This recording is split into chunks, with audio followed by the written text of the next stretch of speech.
Salut les simulateurs, voici une vidéo pour vous expliquer comment brancher un Line 6 HD 500X dans l'entrée return d'un combo, autrement dit directement dans l'ampli de puissance de votre combo. C'est une des méthodes les plus classiques pour utiliser un pod qui requiert au minimum une boucle d'effet sur l'ampli. Tout d'abord, raccordez votre guitare à l'entrée guitare in du HD 500X. Ensuite, reliez la sortie Unbalanced Output Mono Left du pod à l'entrée Power Amp de votre combo si vous en avez une. S'il n'y en a pas de panique, vous connectez ce câble à l'entrée Return de la boucle d'effet. Ceci a pour effet de squeezer toute la partie préamplie de votre combo. On entre directement dans la section de puissance de l'appareil. Sur le Line 6, vous passez l'interrupteur 1/4 de pouce out sur la position Line. Ensuite, vous paramétrez le HD 500. Vous faites un appui long sur la touche View. Avec la flèche de droite, vous faites défiler les écrans jusqu'à l'option Output. Ici, avec la molette numéro 1, vous pouvez faire défiler les différents modes de sortie.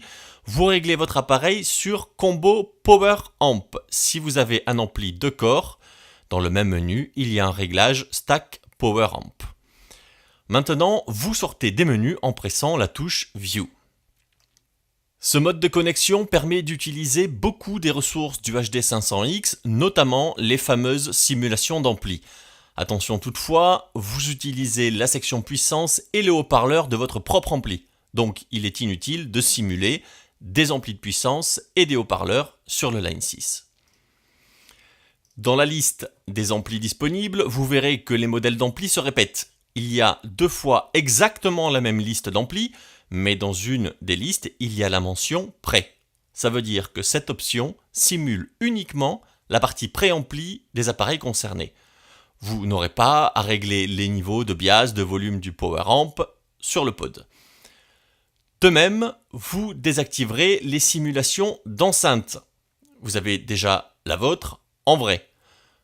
Quand on désactive les simulations d'enceinte sur le pod, cela désactive également les émulations de micro et le réglage Early Reflections qui est ici. Encore une fois, vous pouvez très bien garder les sons d'ampli de puissance, d'enceinte, de micro, etc. Ça fonctionne.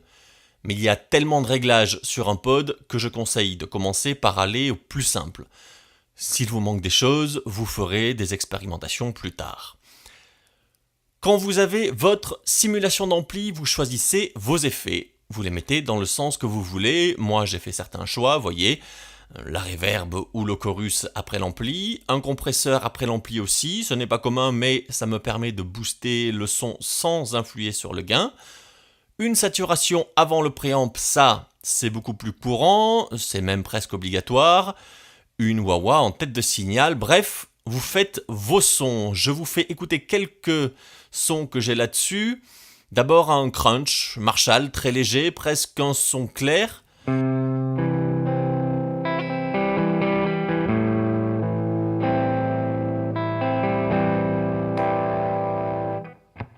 Si on passe sur le micro aigu de la guitare, il est tout de suite plus hargneux.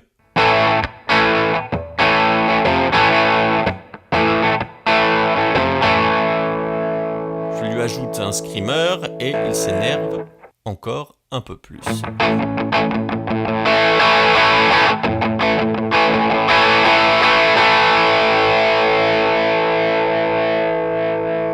Un son beaucoup plus saturé maintenant avec un screamer et un delay. Je m'en servais pour jouer Hold the Line.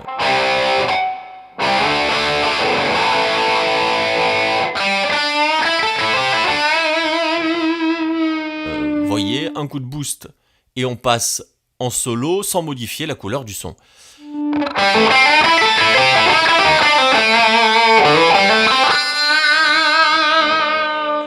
J'ai une pédale de volume sur ce preset qui me permet également de monter ou de baisser le volume quand je le souhaite.